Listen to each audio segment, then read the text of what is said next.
Nanded district truck association ने regional transport office के online fitness certificate जारी करने के अमल में ताखीर पर नाराजगी का इजहार किया है। एसोसिएशन के मुताबिक तमाम गाड़ी मालिक 2024 से हर साल ऑनलाइन फिटनेस सर्टिफिकेट के लिए दरख्वास्तें दे रहे हैं, लेकिन इन्हें वक्त पर सर्टिफिकेट नहीं मिल पा रहा है। इस अमल में 150 से 200 गाड़ियां 1.5-2 माह से रुकी हुई हैं, जिसकी वजह से गाड़ी मालिकान को माली नुकसानात का सामना करना पड़ रहा है। एसोसिएशन का कहना है कि दस्तावेजात मुकम्मल होने के बावजूद रीजनल ट्रांसपोर्ट ऑफिस का अमला अक्सर गाड़ियों की रजिस्ट्रेशन के लिए मुनासिब तरीक़ेकार को वक्त पर मुकम्मल नहीं करता, जिसकी वजह से गाड़ी मालिकान को काम के सिलसिले में मुंबई गाड़ियां भेजना मजीद मुश्किल हो गया है। एसोसिएशन ने 28 अक्टूबर तक तमाम मसाइल हल न होने की सूरत में एहतजाज का रास्ता अपनाने का इंतबाह दिया है। एसोसिएशन की जानिब से ओहदेदारों को एक मेमोरेंडम सौंपा गया। इस मौके पर एसोसिएशन के सदर एस सुखविंदर सिंह हंडल, नायब सदर एस इंद्र सिंह शाहू, नायब सदर मजीद खान, हरीभाऊ, नबी सिंह उपल, मजहर अलजाबरी, मोहम्मद रियाज और दीगर ओहदेदारान और मोटर मालिकान भी मौजूद थे। हमारे नांदेड़ यूनियन की तरफ से आरटीओ ऑफिस में आहिर साहब को निवेदन दिए है कि जो 1.5 महीने से 2 महीने से पूरे ट्रक वाले परेशान है, फिटनेस नहीं हो रही और फिटनेस के लिए वो कुछ ऐसे पेपर मंगा रहे हैं जो हमारे डीलरों के पास भी अवेलेबल नहीं है।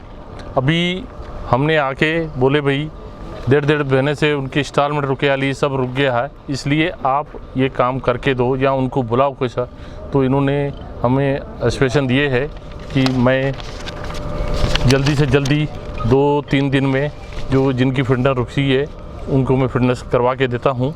ये निवेदन अभी बड़े साहब, ये आहिर साहब, संदीप साहब और नवे हमारे समीर साहब आए हैं, इन्होंने हमें आश्वासन दिए है। आज जो है हमारे नांदेड़ ज़िला ट्रक एसोसिएशन के अध्यक्ष और उपाध्यक्ष हमारे इंदर सिंह शाहू, सुक्का सेठ और मैं माजिद खान उपाध्यक्ष, हम सब जो है 1.5 महीने से हमारे सेठ और हम फिर रहे गाड़ियाँ वालों का फिटनेस जो है ऑनलाइन नहीं हो रहा, जिसकी वजह से ऑल इंडिया परमिट भी नहीं बन पा रहा है। तो हमारे गाड़ी वाले का गाड़ियाँ खड़ी हुई है, ड्राइवर का भी तनख्वाह देना पड़ रहा और अब फाइनेंस के हफ्ते भी भरना पड़ रहा। तो ये गलती जो है सिर्फ राज्य सरकार के सिस्टम की और गाड़ियाँ बेचने वालों की, जो 2 साल पहले उन्होंने जो कागज़ पत्र नहीं दिए, आज वो आरटीओ डिपार्टमेंट बड़े 2 साल पुराने कागज़ पत्र ला के शोरूम से दो और शोरूम वालों के पास मिल रहे नहीं। इसकी वजह से हमारे सभी गौर गरीब गाड़ियाँ वालों के गाड़ियाँ रुकी हुई है पासिंग की। इसका अगर अपघात होता है या इसका लॉस होता है या जो गाड़ी वाले का लॉस हो रहा है, इसका जवाबदार कौन? इसके लिए हमारे एसोसिएशन ने एक निर्णय लिए कि 28 तारीख तक अगर ये सॉल्व नहीं करे तो हमने जिला अधिकारी साहब, एसपी साहब और आरटीओ डिपार्टमेंट को लेटर दिया। 28 तारीख के दिन हमारे सबकी डिमांड है एसोसिएशन की तरफ से कि सारी गाड़ियां लाके हम आरटीओ ऑफिस में जमा कर देंगे।